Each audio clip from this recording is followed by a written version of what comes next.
So, you know that feeling when you go back to a store after a year and the thing you wanted is suddenly more expensive?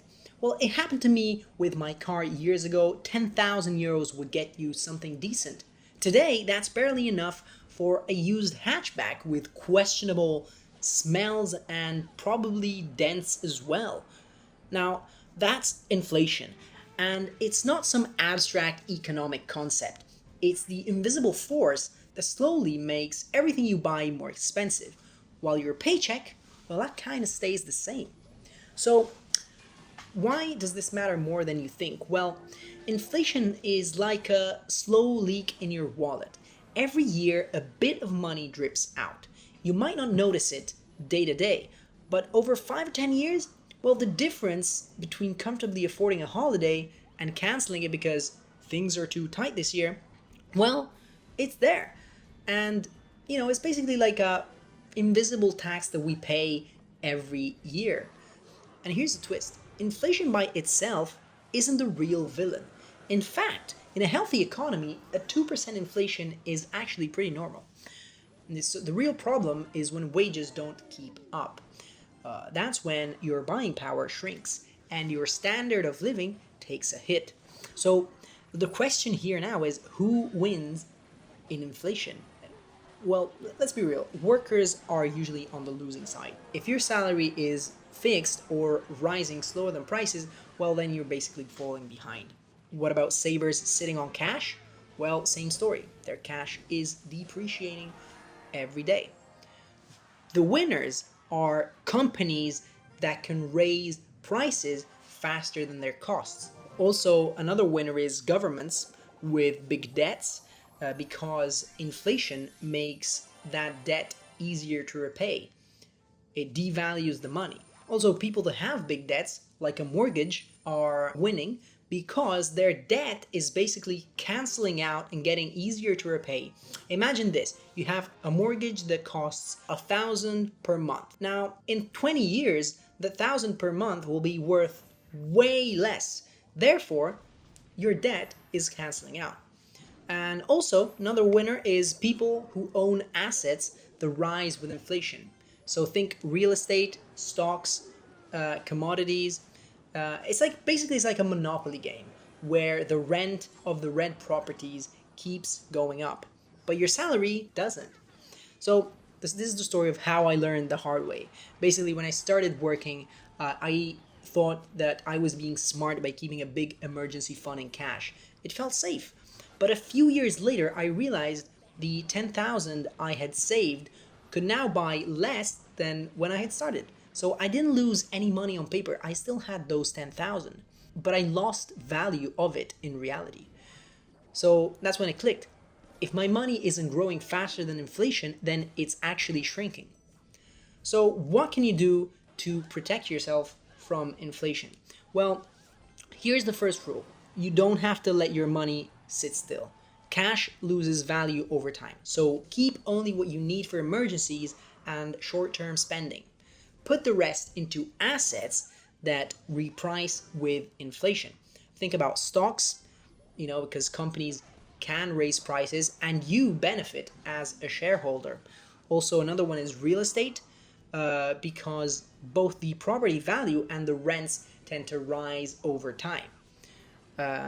And so here's another counterintuitive one: a fixed rate debt can be good during inflation.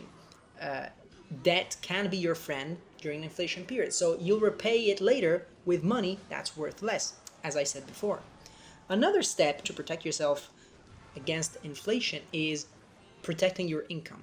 It's basically just as important as protecting your savings. You gotta work in industries with strong demand and scarce skills. Think about tech, healthcare, aviation, engineering, sales, even. And also, another thing is you gotta keep learning. Add certifications, cross train. The rarer your skill set, the more bargaining power you have. You want to be rare on the marketplace. And yes, sometimes you also need to switch jobs because statistically, job hoppers get bigger raises than those who stay put.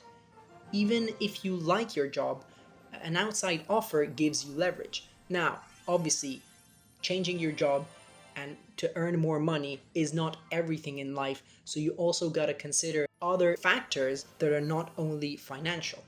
But if we're talking about financials, then generally speaking, switching jobs can be very beneficial. Also note that that does not always apply to every company, to every industry.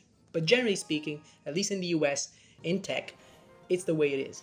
Another thing you can do, or maybe not are not able to do to protect yourself against inflation, is negotiate. You gotta negotiate like a pro. When you ask for a raise, don't just say, "Oh, I want a raise because inflation is high." Nobody cares. You gotta show the value you've created.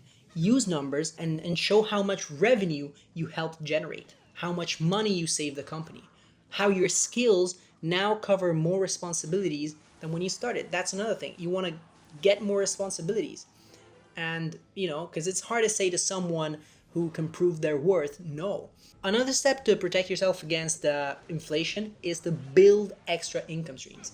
Now, obviously, you want to focus on your job, but it's also important that when inflation hits hard, you have other income streams coming from other places. You don't want everything coming from only one place, especially because when inflation is higher, it tends to be that companies fire more people, there are more layoffs, and you risk losing your job. So that's why you want to have more income streams as well.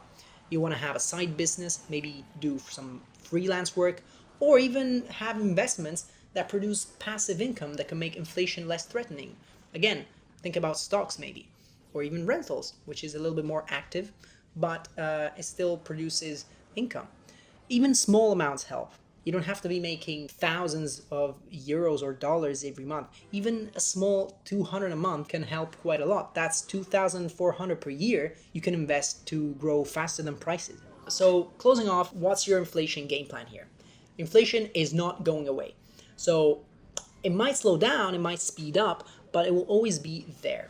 And the trick to play the game better the most is to own assets that grow faster than inflation. Also, you want to keep your skills sharp and in demand. You never have to stop learning.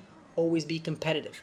Another thing is negotiate proactively and be willing to move. Again, you might not always be able to negotiate your job. Sometimes unions do that for you. Sometimes you can't.